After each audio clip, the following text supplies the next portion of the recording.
This next thing I'm going to read is a fiction piece from a collection of stories I'm writing about gods. Lowercase g, very heathen. It's called The Pact. I killed my brother today for a female. I am now being painted in his blood, but my heart is quite still. Quite.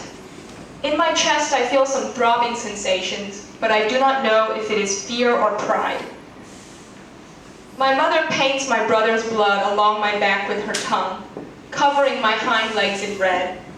She moves to stand before me, her nostrils twitching slightly. The smell of my brother clouds the air, the copper stain filling my lungs. I am not afraid. I am now the sole heir of the White Star deer family. Today, I will become a god. I follow my mother into the clearing where the rest of the herd has gathered. They part at the tread of my hooves on the moist grass. Their allegiance is mine, just as I have dreamed since I was a young buck. You can be the one true son of White Star, the doe who raised me would speak to my mind. You are destined to defeat the enemy and take your place among the gods. It was not until my first year of age did I understand who the enemy was, my brother. With antlers raised, I passed through the bowed herd, my mother close behind. We continued through the woods toward the field where the pact will take place. My family has protected this forest for generations, and the harmony which is celebrated by all comes about because of the pact.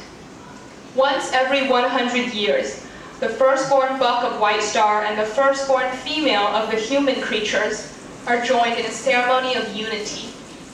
The peace of the union will blesses the forest in which we all live, and the chosen will embrace the light of the gods until the next generation takes their place. I learned of this from the doe who raised me. She taught me to hate fear and to love pride, that I might conquer my enemy in both mind and will. At her side, I became a son worthy of the pact, a son who would not be swayed by temptations of the flesh, such as hunger that softens around my mouth now. Below my steady steps, fingers of grass tickle my hooves with a sweetness I know will satisfy the saliva glistening at my lips. But I do not stop for even a single strand. On this day, I must deny the pains of mortality if I am to ascend above them. Still I pause, for my brother's blood is hardening under the heat of the sun, and I feel the crustiness behind my ears. My mother senses my discomfort and stops. She tickles the fur behind my ear and down my neck, tasting the blood of a dead son she never met. I myself have met her for the first time today. My brother and I were born at the same time, an error that would only be rectified in death. We were separated and raised by other does who mothered us in the way she was not allowed to. One of us was a mistake. Until one was erased and the other elevated to his destiny, she was forbidden from seeing us. After she has cleaned my ears, my mother moves away. I send a thought to her, the first I have ever given her. I am not afraid, I tell her. Are you afraid, Mother? I am not. Her voice is strange and foreign, and yet somehow I want it to never cease its flow. You must be ready. It is not yet over. The ceremony will require more. More what, Mother? Whatever destiny asks of me, I will give it.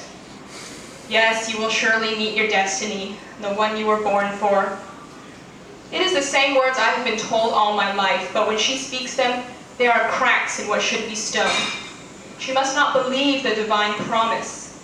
She must be weak, and that is why she brought my brother into the world. There should have only been one of us.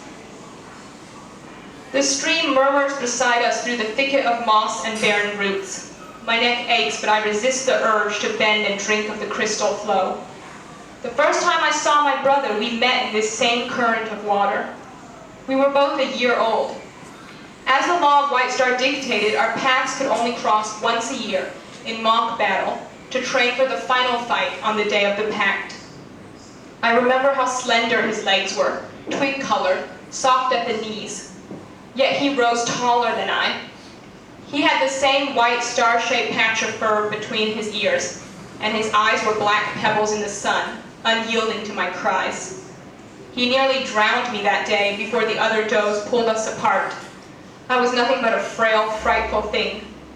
I was the mistake then. The field finally rises before my eyes, and I see an army of bucks at the edge. Their front legs rise up and down, landing in an unbreakable rhythm of thunder. It is a stomping that I have been taught from young, a warning to others of a threat that cannot be seen. Today it is a sound welcoming me. I am no longer a mistake. I am the one right. I am proud as I walk into the center of the field. I must be. I must not think of the dried blood on my fur that crackles in every step I take. I must not fear what the ceremony might ask of me. Across the field comes another sound of drumming, this one made by human creatures. Pale, thin creatures standing on their hind legs. A female breaks from the line and walks toward me. This is the female my brother was killed for. Her skin is as the blossoms of dogwood. Her fur is thin and wan, yet golden in the warmth of the sun. She approaches me on her hind legs, while her other two limbs hang loosely from her shoulders. Her head bears long tendrils of hair that flutter in the breeze. My nostrils flare, and I smell the beaded droplets from her pores before she is close enough for me to see them. I smell her fear. Before I can offer her my thoughts, I notice my mother starting to move away from me. Do not leave, I tell her. Stay and witness the birth of my destiny. I cannot. Her voice slips through my mind, weak like summer rain. My son, she begins, thumping her hooves in a tiny, shattering beat against the ground. My son, do not let them. Do what, mother? Do not forget, is all she says as the human creatures and bucks surround the female and I. I am pushed and prodded by the bucks to fold my legs and lay down in the arms of the earth. The female surrenders too, laying on her side to face me. I see blue in the female's eyes, a color robbed from the sky. Her fingertips brush the needles of my blood-soaked fur and she shivers, despite the sun's glory above. I cannot hear my mother's voice anymore, although I do try. I cannot know what she wished for me to remember. But the pact has begun. We are about to become gods. I sense a creature coming up behind me, hands on my neck, holding me down. At the same moment, I see the hooves of a dozen bucks pressing on the female's body. One of the bucks lowers his antlers to the curve of her throat, and yet she turns not to see what is about to befall her. Her eyes are on me, and her mouth is open in the shape of a cry. I see the glint of the blade only a moment before it plunges down into my neck. My heart beats untamed as the blade digs deeper into me, sawing back and forth to sever my head from my body. Before me, the buck buries his antlers into the female's neck, ripping apart her thin, furthest skin as she screams soundlessly. Mother, the thought rises, mother, where are you? Am I not your right son? Is this not the destiny for which I was birthed? Around me, the bucks and human creatures leap in a fragmented mesh of white and brown, clouding my vision as I search for a flash of my mother's tail or a flick of ears. But no one comes, and my brother's blood fades into my own. I must remember his scent, his breath alone. The female lies there now, grass growing red in the space between her head and body. Her nostrils twitch, breathing in life that will not end. Death should befall me too, yet it does not. I am alive, but I cannot feel my flesh. Then my body moves, but not by my will. My eyes roll back and forth, searching for where they are taking my body. I must summon it to return. I must reclaim myself, but I am grasping for a rope with no string. When I see my body again, it is in front of me. The ripe scent of me and my brother is now mingled with the female's, as thread and needle weave both hide and skin. Loop by loop, they fasten my stolen body to the female's head. Every stitch pierces me, sending my hooves grinding at the dirt, but I cannot rise. The female finds her voice suddenly, and her mouth falls open as she wails to the human creatures around her. Yet now the heave of her lungs rumbles inside me. How could this be? Her breathlessness strangles me, and I instinctively thrash to shake it off. Instead, I feel a new weight moving below me. But it is not my body, it is hers, now attached to my neck. When I try to stand, the slender spine folds under the weight of my antlers, and I topple forward into the grass. I bow to the earth, the only mother I have left to lean on. Kneeling in the damp soil, I raise my arm up and down, trying to pound out a warning with these soft fingers. I must warn myself before I forget. I drag this foreign body behind me until I reach the female and latch onto my own hide that her head now sits upon. The caked streams of my brother's blood shatter when I scratch at them, filling my fingernails with crumbs. I must collect every speck of my dead brother and rub it back into my skin where it belongs. But the female is lurching from side to side, trying to uproot herself from my body. She is fighting to abort a destiny that has already escaped the womb. The bucks and human creatures gather around, forcing us apart and then back together, with foreheads touching in unity.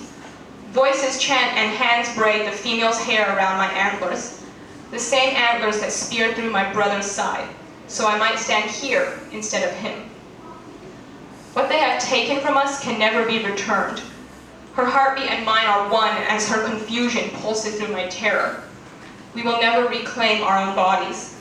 Thus we shall languish for a century, until our senses have melted into a single cry of torment. The pact has been formed. The forest is at peace, and we will never be. My tongue reaches to lick the wetness washing down the female's face. The flow continues to bubble out from her eyes, and I think of how my brother's blood oozed fresh from the wound I gave him. How he dropped into the cradle of the earth, eyes hardly blinking at all as I stood over him. I flattened my nostrils against her cheeks, trying to find the smell of my brother. His eyes were open when he died, yet he was whole, quite whole indeed. For he died in his own body. I need to remember that. I need to remember his scent sweet and pure, his last blessed breath rippling through flesh and bone, his blood, a color no one else could steal. I must not forget the brother I killed, for it is the only part left of me that is mine, and mine alone.